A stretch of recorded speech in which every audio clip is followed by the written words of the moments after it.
This is the Business Today for Tuesday, August 18th. I'm Vic Fernandes. One local construction company continues to look for opportunities outside of Barbados. Chief Executive Officer of Innotech Services Limited, Martin De Silva, says he's constantly seeking out opportunities to expand instead of focusing on the poor state of the local economy and the construction sector. For me, I concentrate or I look for opportunities. If I turn left and a door closes, I kind of turn back right and look for another opportunity. So I don't focus too much on what's hard or how hard things are.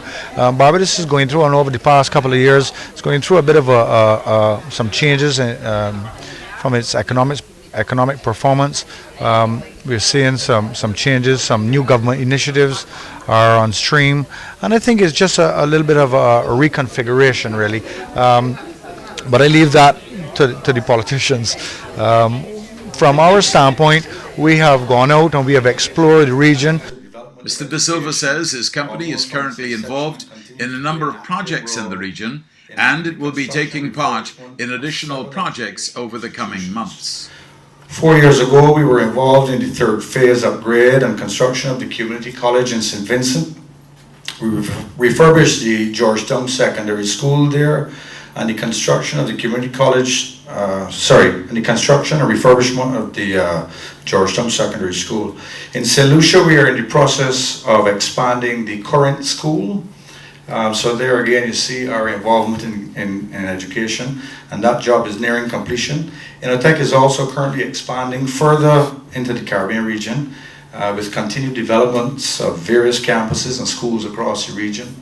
Earlier this week, or last week I should say, we were invited to participate in a design and build initiative for one of the governments in the Caribbean region for a brand new school. Of course, I can't go into much of it right now.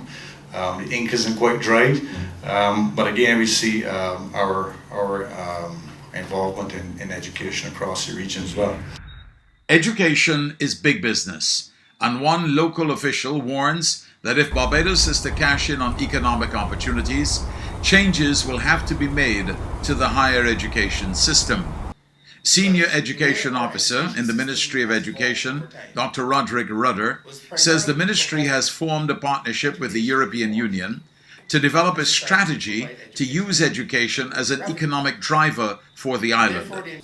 He was addressing the signing ceremony of a memorandum of understanding between the Student Centre and Innotech Services Limited at the Lloyd Erskine Sandiford Centre on Monday. It is recognized that the current structure and operations of our higher education institutions would have to be modified, because the way our education system has evolved over time was primarily to provide education for our people, not necessarily to provide education as a means of generating revenues for the country.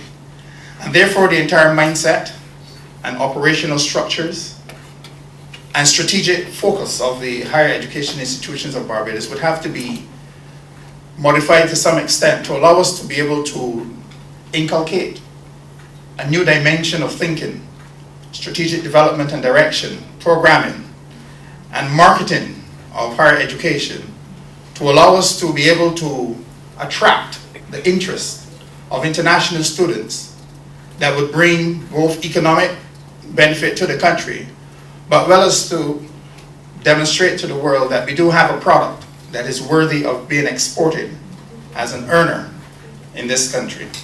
Meanwhile, Managing Director of the Student Centre, Sheena Aline, underscores that education is a key engine of economic growth. She says there are a number of social and economic benefits to be gained from Barbados becoming a major hub for international education.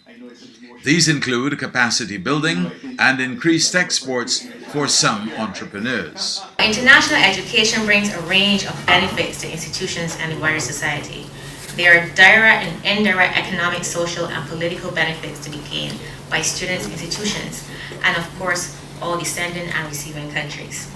Some of these benefits would obviously be tuition fees, the students' personal expenses, because while they're here, they have to live, so they have to eat, they have to get around, they're going to travel back and forth. It also stimulates investment. Now for today's financial tip.